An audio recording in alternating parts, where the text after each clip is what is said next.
성도 여러분 안녕하십니까? 2023년 1월 25일 수요 새벽 말씀 함께 나누겠습니다. 함께 나누실 하나님 말씀은 마태복음 4장 12절에서 25절까지입니다. 본문에서는 예수님이 어떻게 사역을 시작하셨는지가 기록되어 있습니다. 본문을 통해서 예수님은 빛이심과 우리를 제자로 부르심에 대해 묵상하겠습니다. 첫째 묵상할 내용은 예수님은 빛이십니다.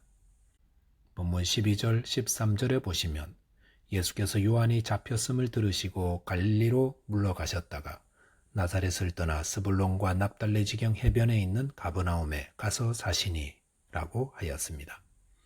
요단강에서 요한에게 세례를 받으시고 또 광야에서 마귀에게 시험을 받으신 예수님은 본격적인 공생의 사역을 시작하시게 됩니다.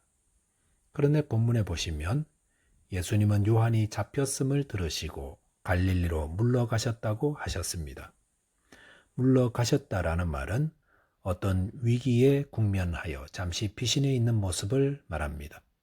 그것은 아마도 세례 요한의 체포됨으로 인해 그동안 숨죽이고 있던 종교 지도자들이 활개를 치기 시작하면서 자칫 충돌이 일어날 가능성 때문이 아니었나 생각합니다. 그런 상황 가운데서 예수님은 갈릴리를 떠나 가버나움으로 가서 사셨습니다. 본문을 보면서 그런 생각이 듭니다. 아니 메시아가 사역을 시작하실 때 복음의 문이 활짝 열려야 하는데 왜 처음부터 이렇게 물러가 계셔야 하는가 하는 것입니다. 우리가 복음을 전할 때도 이런 일들이 있지 않습니까? 정말 주님이 기뻐하시는 일을 하려고 하는데 이게 잘 안 되더라는 것입니다. 그럴 때 성도는 하나님의 섭리를 믿어야 합니다. 그런 어려움은 하나님이 뜻하신 바가 있기 때문에 라는 것입니다. 본문 14절에 보시면 이는 선지자 이사야를 통하여 하신 말씀을 이루려 하심이라 일렀으되 라고 하였습니다. 여기서 예수님이 잠시 갈릴리로 물러가셨다가 가버나움으로 가서 사신 것은 하나님이 이사야 선지자를 통해 하신 예언의 말씀의 성취라고 하였습니다. 15절 16절에 보시면 스불론 땅과 납달리 땅 그리고 요단강 저편 해변길과 이방의 갈릴리를 흑암의 땅이라 하였습니다. 사망의 땅이요 그늘진 곳이라 하였습니다. 이렇게 말하는 이유는 과거 아수르 왕이 그곳을 침범하여 그곳 백성들을 포로로 끌고 가고 황폐케 한 역사 때문입니다. 외침을 받아 백성들이 포로로 끌려가고 황폐하게 되었으니 그 땅에 무슨 기쁨과 희망과 생명이 있겠습니까? 그런데 이 납달리 땅과 스불론 땅과 같은 어둠과 죽음과 절망의 땅에 예수님이 오시자 그곳에 빛이 비치게 되었다는 것입니다.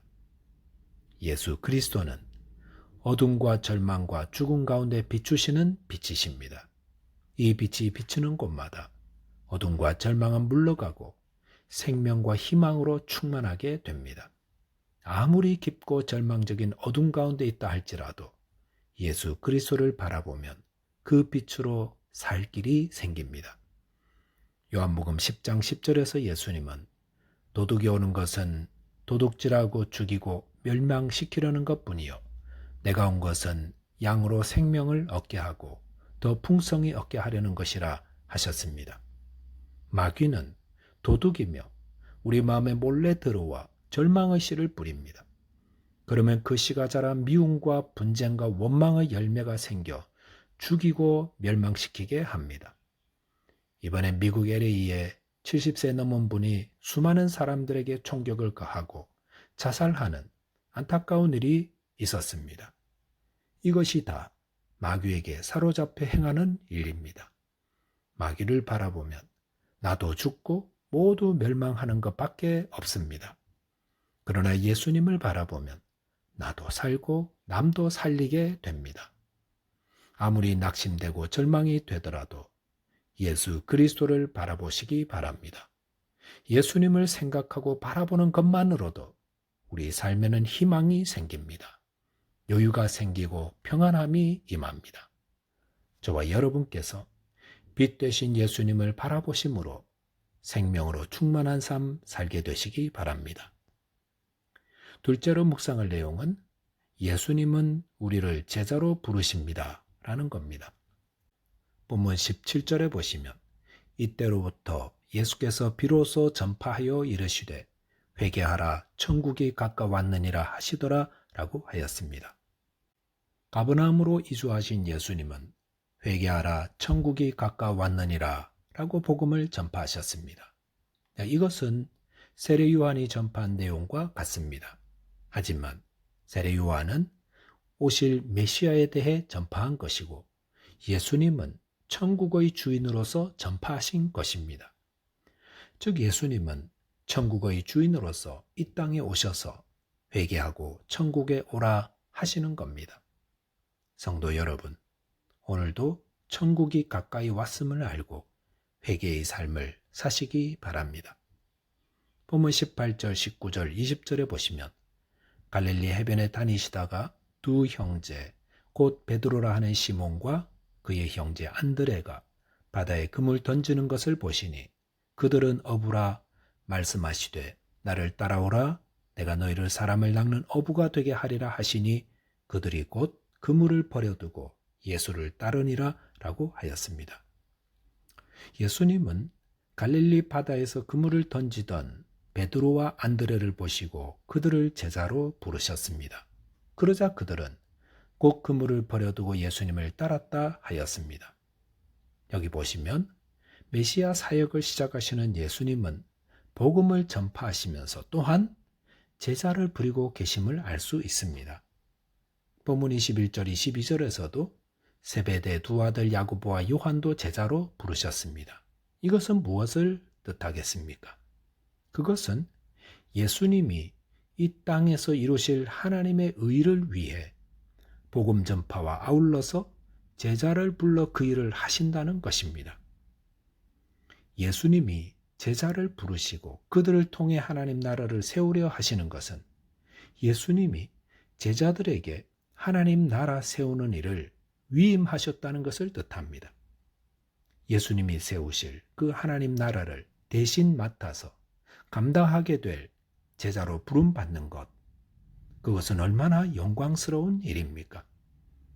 마태복음 28장 19절 20절에 보시면 그러므로 너희는 가서 모든 민족을 제자로 삼아 아버지와 아들과 성령의 이름으로 세례를 베풀고 내가 너희에게 분부한 모든 것을 가르쳐 지키게 하라 하셨습니다. 예수님은 복음을 듣는 모든 자를 제자로 부르고 계십니다. 그러므로 예수를 믿는다는 것은 예수님의 제자가 됨을 의미합니다. 그래서 예수님의 가르침을 배우고 그대로 순종합니다. 그럴 때에 어둠 속에 있는 자들을 이끌어내어 구원하고 하나님 나라를 세우는 예수님의 제자가 되는 것입니다. 예수님은 제자가 되는 것을 사람을 낚는 어부 되는 것이라 했습니다. 어부였던 자들에게 이것은 얼마나 적절한 가르침이었겠습니까? 죄로 인해 어둠과 절망 속에 있는 자들에게 예수님을 믿고 바라보게 하는 자 되게 할 때에 하나님의 의가 이루어집니다. 예수님은 제자가 될 자들을 부르셨습니다. 그리고 예수님이 부르실 때 제자들은 곧 그물을 버려두고 예수를 따랐다고 하였습니다. 예수님의 제자가 되려면 곧 응답해야 합니다. 미적미적거리거나 이것저것 계산해보고 그러면 제자가 되지 못합니다. 저와 여러분께서 예수님의 제자로 부름받은 자로서 즉시 나를 드리고 예수님을 따름으로 하나님의 나라를 세우는 자 되시기를 주님의 이름으로 축원드리겠습니다. 말씀을 정리하겠습니다.